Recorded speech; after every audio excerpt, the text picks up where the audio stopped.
Thank you very much. Thank you, Dr. Bernard, for having us at your facility. I appreciate that. And my question to you starts off with looking at workforce development, workforce training. We heard Mr. Beard say that there's a lot of unemployment and that people have degrees.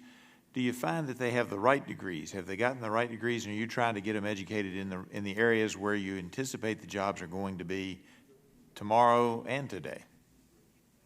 So students select, of course, their own degrees and their own career path.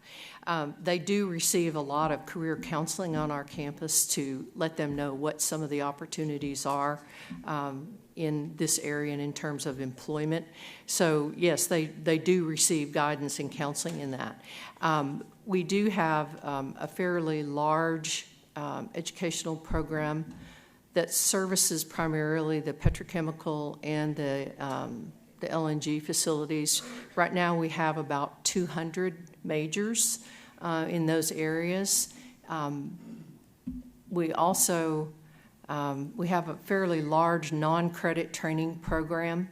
So we have contracted, for example, with Bechtel, who is the contractor for the Port Arthur LNG, to train workforce. So we've done some CDL training for them. We're doing some craft training for them.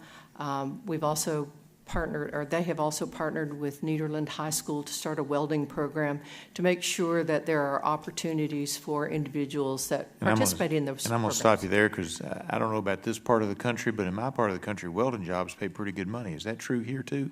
Yes, sir. They certainly do. Yeah.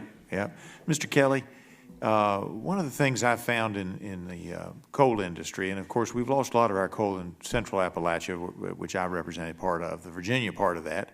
But one of the things we found is it's not just the immediate area that benefits from investment. That I mean, 2.5 hours away, you find companies that have invested because they're building machinery or equipment, or they're doing maintenance on equipment that's used in the coal mines. Is that also true at your LNG facilities?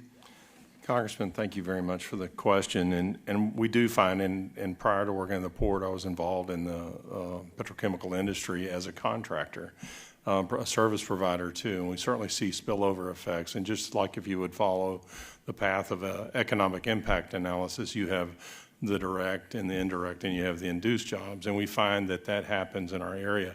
We'd certainly like to see more of that. As a port, some of my testimony I touched on project cargo, and that implies that some of that cargo came from abroad, highly specialized, and brought in here. But we also handle project cargo going export, which means it's derived here locally. And that too has a spillover effect of providing for other job opportunities. Yeah, I appreciate that a lot. I mean, one of the problems that I've had is that, and one of the problems I have with the pause, and I agree that it's a pause, and people get excited and they call it a ban. They may put it in the title of a hearing and so forth, but you know, it's not a ban on already existing, but the pause itself has negative effects, as you testified to. Here's the problem I have. They told us the same thing that they're telling y'all now, is that we're going to take a pause, or we don't need this, and there will be other jobs available. And what my people have discovered, and my district, Dr. Bernard, is similar in economics. I couldn't find exact per capita numbers to match up with yours, but my household income in my district is just over $50,000. That's household income, and we're 409th out of the 435 congressional districts. So it's a economically stressed area as well. And what we found is they said you can find other jobs when they got rid of our steam coal. Our met coal's doing fine, but our steam coal jobs, well, there are some other jobs, but the job at the Dollar General just doesn't pay as much as the job in the coal mine at over $100,000 a year paid. Is that the same thing you find with petrochemicals and LNG?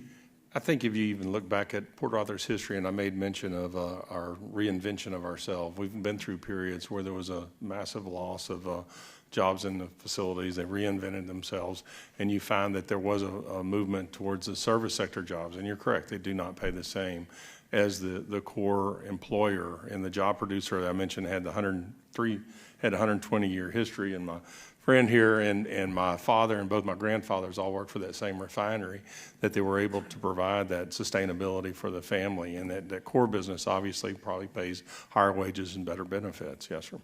All right, I appreciate that. And with that, my time is up on this round, and I yield back.